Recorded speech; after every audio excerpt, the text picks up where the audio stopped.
नेपालमा छ यो दिन सदस्यमा उपस्थित हामी 6जना हामी आएका छौँ। तपाईँले चाहिँ यस्तो राम्रो आफूले चाहिँ हामीलाई स्वागत गर्नुभयो त्यसको लागि चाहिँ धेरै धेरै धन्यवाद। मैले अघि भनिसकेँ गुरुकुल नानी काफी छ हजुरहरूको लागि होइन। नेपालभरिमा यो तपाईँले गरेको जति पनि कार्य गर्नुभएको छ समाजमा एउटा नानी सँगसँगै तपाईँले समाजमा गरेको कार्यहरू चाहिँ एकदमै राम्रो एकदमै सराहनीय कार्यहरू गर्नुभएको रहेछ। त्यसको लागि चाहिँ हामीले धेरै कुराहरू यो लर्निङ फेजबाट पनि अन्त्य हुँदैन होइन।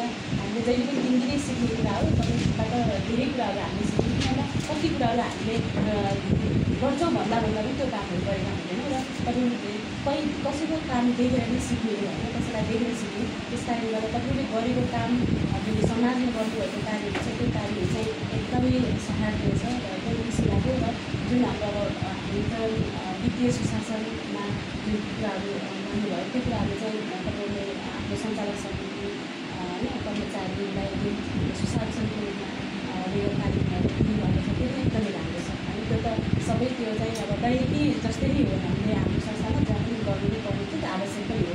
यो पनि जति पनि आज हामी यहाँ उपस्थित छौँ यो पनि हाम्रो लागि चाहिँ सिकाइ नै हो र यो चाहिँ हाम्रो लागि सुशासन पनि हो। एउटा मौकाले जुड्यो हामीले गुरुकुलमा आयौँ होइन। त्यसै गरी हजुरहरू पनि अन्य भविष्यको रूपमा आउँदा यो हाम्रो भूमि गौतम बुद्ध जन्मस्थलमा होइन हजुरहरू आउँदा त्यहाँ हाम्रो तेस्रो सागसमा नजिक चाहिँ नआउनु होला हजुरहरूलाई पनि हामी स्वागत गर्न चाहिँ हामी एकदमै आएको छौँ।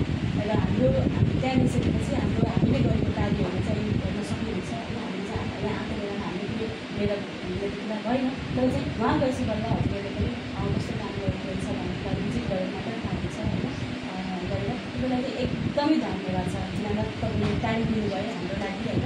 हामी चाहिँ यो आएको बेलामा मौका जुडेको बेलामा यसरी हामी पनि सहकारी जिताउनुपर्छ भन्ने भावना जुन आत्मीयता हुन्छ नि सहकारीप्रति त्यो आत्मीयता चाहिँ हामीले आज यसरी हजुर बिच हामीले हजुरका त्यो साटासाट गर्न पाउँदाखेरि एकदमै खुसी लाग्यो।